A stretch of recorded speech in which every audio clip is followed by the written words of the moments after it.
Assalamualaikum dan salam sejahtera.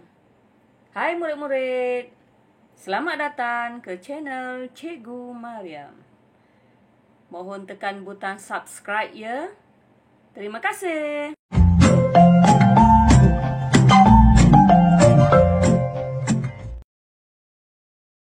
Tajuk pada kali ini ialah kisah aku dan datukku.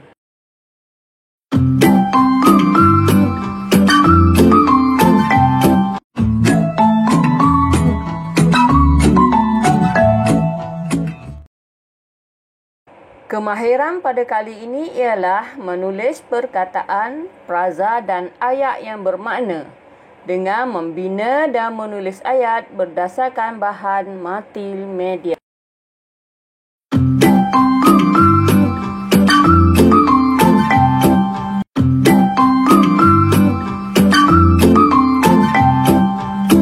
Berdasarkan gambar ini, terdapat 5 situasi. Setiap satu situasi, kita diberikan perkataan dan juga fraza ayat. Murid-murid dikehendaki membina ayat menggunakan fraza dan perkataan yang diberikan berpandukan gambar dalam situasi tersebut. Baiklah murid-murid, mari kita perhatikan gambar kisah aku dan datukku dalam muka surat 10, buku teks Bahasa Melayu tahun 4. Dalam gambar ini mengisahkan datuk dan nenek telah ke Johor Bahru untuk menziarahi adik sekeluarga. Mereka telah menaiki kapal terbang. Bagaimana hendak kita membina ayat dengan lengkap berdasarkan gambar dengan menggunakan fraza dan perkataan yang diberi? Baiklah, cikgu ada satu kaedah untuk murid-murid membina ayat dengan lebih senang dan mudah. Kaedah tersebut cikgu kenali sebagai salam. Baik. Maksud salam di sini ialah S siapa, A aktiviti, L lokasi, A alatan dan N masa. Siapa merujuk kepada orang, aktiviti merujuk perbuatan apa yang dilakukan oleh seseorang dalam gambar, lokasi menunjukkan tempat, alatan menunjukkan bahan yang digunakan atau yang terdapat dalam gambar tersebut. Manakala masa pula merujuk kepada waktu atau tempoh masa berlaku sesuatu peristiwa yang terdapat dalam gambar. Namun begitu murid-murid, tidak semestinya kita menggunakan kelima-lima rujukan daripada kaedah salam ini. Kita boleh menggunakan 3 atau 4 sahaja. Contohnya, siapa, aktiviti, apa, tempat atau alatan. Jikalau murid-murid tidak mahu membina ayat menggunakan masa atau waktu kerana tidak ada dipaparkan dalam media atau gambar, maka murid-murid tidak perlu membina ayat dengan menggunakan masa. Mari kita kenali dahulu beberapa fraza ayat atau perkataan yang diberikan dalam gambar tersebut. Cikgu telah menulis peta alir dengan ringkas. Cikgu telah ambil beberapa perkataan yang terdapat dalam situasi gambar tersebut, iaitu menyorong, travelator, pengangkutan khas, laluan landai khas dan juga tempat letak kereta. Berdasarkan beberapa perkataan ini, marilah kita sama-sama membina ayat dengan menggunakan kaedah salam. Pada situasi 1 yang terdapat dalam buku teks, sudah terdapat ayat lengkap dengan menggunakan fraza yang diberikan. Contoh ayat yang diberikan ialah Petugas di lapangan terbang menyorong kerusi roda yang diduduki oleh nenek.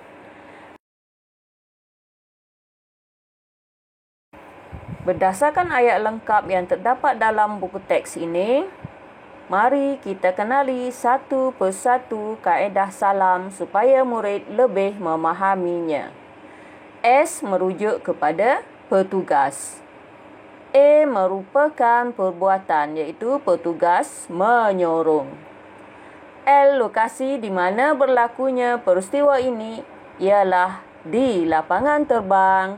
Alatan yang digunakan ialah kerusi roda iaitu nenek duduk di atas kerusi roda. Merujuk kepada ayat yang terdapat dalam petikan ini, masa tidak ditulis. Ini menunjukkan kaedah salam kita tidak semestinya menggunakan kelima-lima rujukan itu. Jikalau tiada masa, maka kita tidak perlu menulis ayat yang menunjukkan tempoh masa. Cukuplah kita membina ayat lengkap dengan menunjukkan siapa, apa dan alatan yang digunakan. Cikgu ulang. Siapa, apa dan alatan yang digunakan. Tiga perkara ini amat penting untuk murid-murid membina ayat lengkap berdasarkan situasi dalam gambar.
Bagi menguji kepahaman murid-murid, di sini cikgu sertakan satu tugasan. Gunakan kemahiran yang kita pelajari sebentar tadi. Perhatikan gambar sebagai panduan. Mula-mula kita lihat siapa, iaitu orang. Yang kedua, aktiviti yang dilakukan. Yang ketiga, alatan yang digunakan. Semoga murid-murid berjaya menyiapkan tugasan ini dengan baik.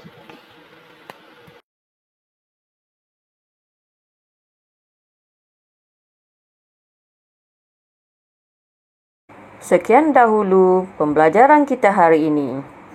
Mohon murid-murid tekan subscribe sebagai sokongan kepada cikgu.